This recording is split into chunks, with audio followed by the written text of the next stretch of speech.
Have you ever looked at something and felt like you were seeing double? A pattern that seems to contain a tiny copy of itself inside?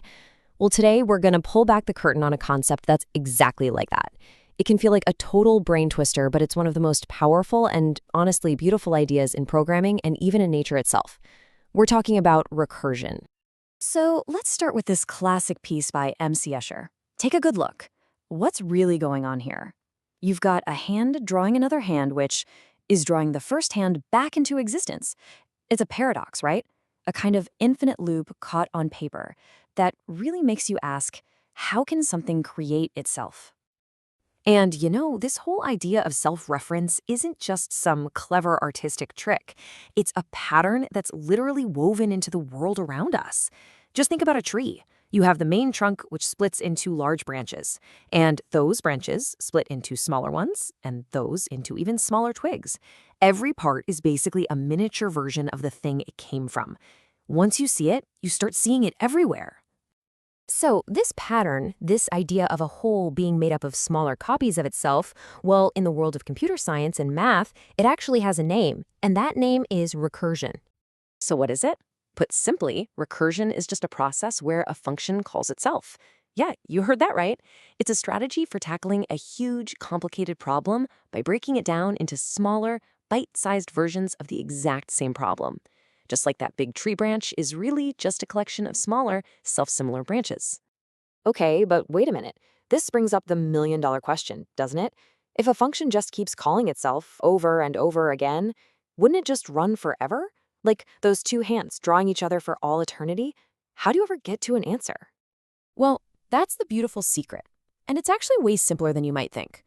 Every good, functioning recursive solution has to follow a simple two-part rule.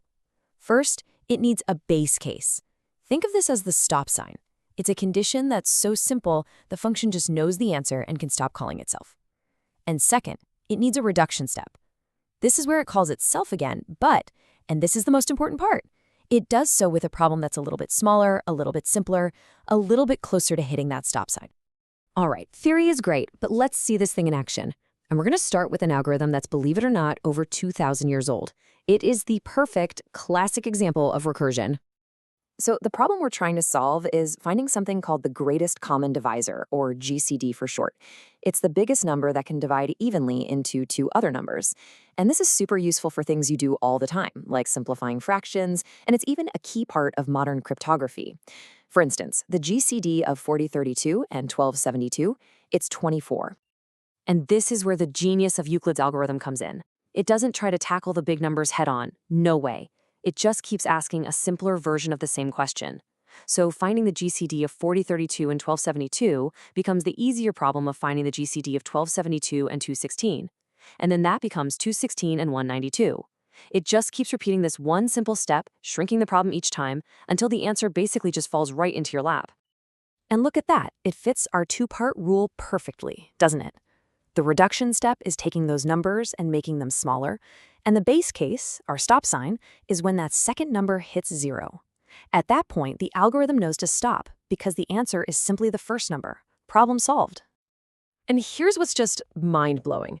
That ancient, elegant idea from 300 BCE, in modern Java code, it's just a handful of lines. You can literally see the two-part rule right there in the code. The if statement is our base case, our stop sign, and the else statement is the reduction step, telling the function to just call itself again, but with smaller numbers. It's just so simple and so powerful. Okay, so we've seen it with numbers. Pretty cool, right? But what does recursion look like? Let's switch gears from math to graphics and see how a really simple recursive rule can create something incredibly complex. We're going to draw something called an H tree. And guess what? It follows that same simple two-part logic. The base case, the simplest possible thing we can do, is to just draw one single letter H. The reduction step? Go to the 4 tips of that H, and then just apply the exact same rule, but draw an H that's half the size. So here we go. We start with order 1, just a single simple H. Now we apply our rule. At each of the 4 tips, we draw another H that's half the size. And boom. That's order 2. You can already see this cool pattern starting to form. Now, what happens if we do it again? We go to all the brand new tips on those smaller h's and apply the same rule one more time. Now we're at order 3, and you can see the complexity is really starting to explode, even though all we're doing is repeating one super simple instruction. And if we just let this process keep going to order 6, 7, or even further, you get this: an intricate, beautiful, mesmerizing fractal pattern. It looks unbelievably complex, but you and I know the secret. It's all generated from one of the simplest rules you can imagine. Now that is the magic of recursion. All right, for our last example, we're going to tackle a legendary puzzle, one that seems completely, impossibly difficult when you first look at it. So the legend goes like this. There are these monks in a temple, and they have this monumental task of moving a stack of 64 fragile golden discs from one peg to another. But there are rules. You can only move one disc at a time, and you can never place a larger disc on top of a smaller one. And the legend says, when they finally move the last disc, the world will end. Okay, trying to map out every single move for 64 discs, that would be an absolute nightmare. But the recursive solution, oh, it's just beautiful. To move a whole tower of n discs, you only need to know 3 steps. 1, move the stack of n-1 discs out of the way. 2, move that single big disc at the bottom over to the final peg. And 3, move that n-1 stack back on top of it. That's it. That's the entire solution. It's so elegant, so simple. But there's a catch, a huge one. If this simple 3-step logic determines how many moves it takes to solve the puzzle, what does that actually mean for our poor monks and their 64 golden discs? Well, the total number of moves turns out to be 2 to the power of n-1. This is the incredible power of exponential growth, and it all comes from that simple recursive idea. Every single time you add just one more disk to the pile, you basically double the amount of work you have to do. So, let's do the math for our monks. That's 2 to the power of 64 minus 1 moves. That number is so big it's hard to even write down.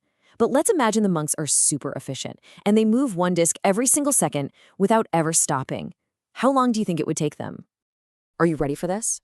585 billion years. Just to put that into perspective, our entire universe is only about 13.8 billion years old. So yeah, I think we can all sleep soundly tonight. The world is probably safe for a while. So, from ancient algorithms to incredible art and mind-bending puzzles, recursion is more than just a coding technique. It's a whole new way to think. It teaches us that the secret to solving these huge, overwhelming problems is often to just find that elegant, simple, repeatable rule that lets you break it down into a smaller version of itself. So I'll leave you with this question. What seemingly impossible problem are you going to look at differently now?